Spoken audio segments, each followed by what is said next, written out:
I'm a broke single mom of two, and I know what it means to parent in fear and anxiety for finances to take care of your children. So oftentimes when I see men and women say that a woman's financial independence doesn't guarantee a lasting or successful marriage, um, no one ever claimed it did. In fact, I will go further and say financial independence doesn't make you immune to abuse either as a woman. But when you make statements like this as a woman, you are not helping anyone except the abuser himself. You are feeding his ego, validating his power and control that he has. Because like this commenter, she even found a way to coin piety into her claim. And that's exactly why I said you are gaslighting yourself. Because personally, I understand the value some people place on having someone to support them in both their dunya and accurate matters. That's a beautiful thing. Why not? Why not? If it is mutual and sincere, why not? But I also believe that many aspects of growth, that spiritually, emotionally, and even practically, those things, they are deeply personal journeys. Hmm? Because I believe you can seek Allah, strive for your goals, and work on your deen as an individual. And if someone feels that they need a partner to do that with, that's completely fine. Seriously, it's okay. Because at the end of the day, each to their own. But it shouldn't be seen as a requirement or the only path to success in dunya or akhirah.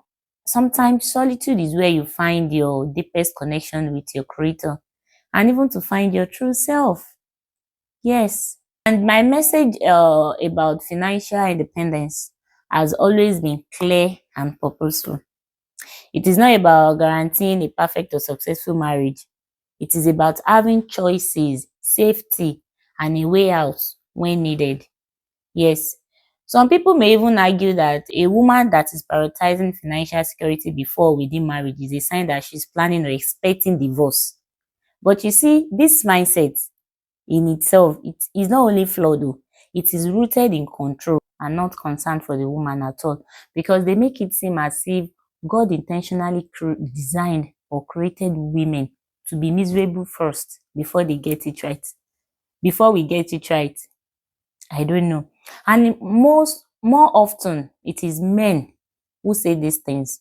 Men who fear a financially secured woman because they can't easily manipulate or dominate her. It is a tactic that is used by these men because, of course, they have abusive personalities. So they tend to shame women into dependency, making it easier to control women. And they even make statements like, she won't be able to submit to their leadership. But the truth is, they can't lead Jack. They can't lead a thing. I'm telling you. Because have you seen how they lead themselves? They love themselves too little that most times they confuse this idea of leadership with control, and their own authority is tied, like their self-worth, or how do I say this thing? Like their authority is tied with their self-worth.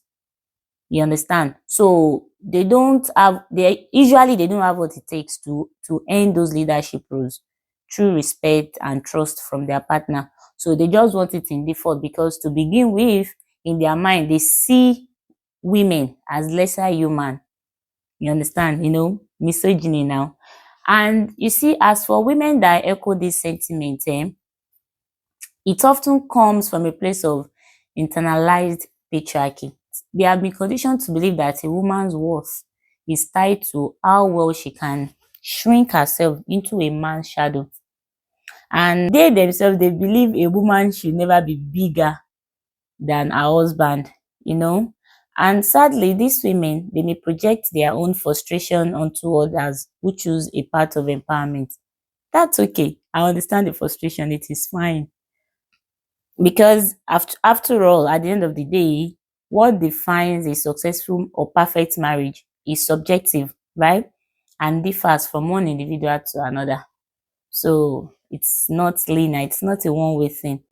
So that is why personal development is very, very important, because financial success and self-development are not the same. They are not. And the goal of self-development is for you to decentralize the idea that your value is in your attachment to someone. That's the goal of self-development. Then that financial security that you have built will be your go-to, when the storms of life start to hit your boat. Yeah. And the goal of self-development again is that it's not for you to endure an unhealthy long-term marriage or short. You understand? It is for you to grow into someone who chooses a healthy relationship, one where you don't have to even chip away at who you are just to keep the peace, the so-called peace that you won't be getting in return. Of course, a woman that has low self-esteem issues will suffer at the hand of a partner who mirrors the same insecurity she has. Even if she's the one with the resources or she has the resources, her resources will end up being used as a tool for her punishment in that relationship or marriage or however you want to call it. That is why sometimes we hear things like, she's the one with all the money now, and yet she's suffering in that marriage. Yes, she will suffer because she hasn't done the inner work, the boundary setting, and the deep self-connection. She doesn't even know who she is. Yes, and she doesn't even know what she wants. So what I'm saying in essence is that financial independence is powerful, but it is not enough on its own. It must be rooted in self-worth, self-awareness, and emotional growth. Only when self-development and financial security go hand in hand can a woman truly stand firm, choose better, and walk away when necessary. Yes. So, and you wanting financial security as a woman is not about you expecting failure or failed marriage or failed relationship. It's about having the wisdom to prepare for life in advance.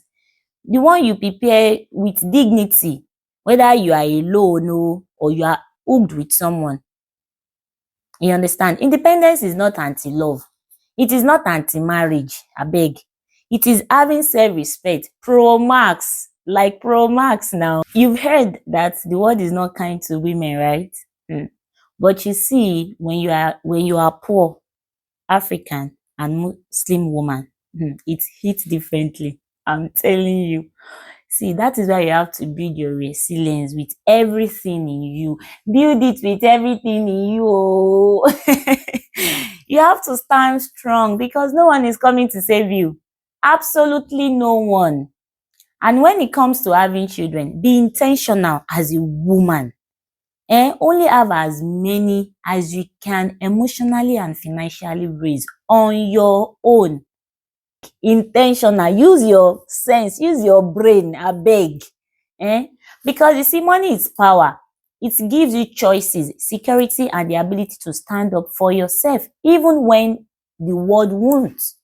That is why those who financially abuse others understand all these things too well. They know. That is why they use it as a tool of manipulation, of control, of punishment, of all these things. That's my 2 cents though. See you next time. Bye bye.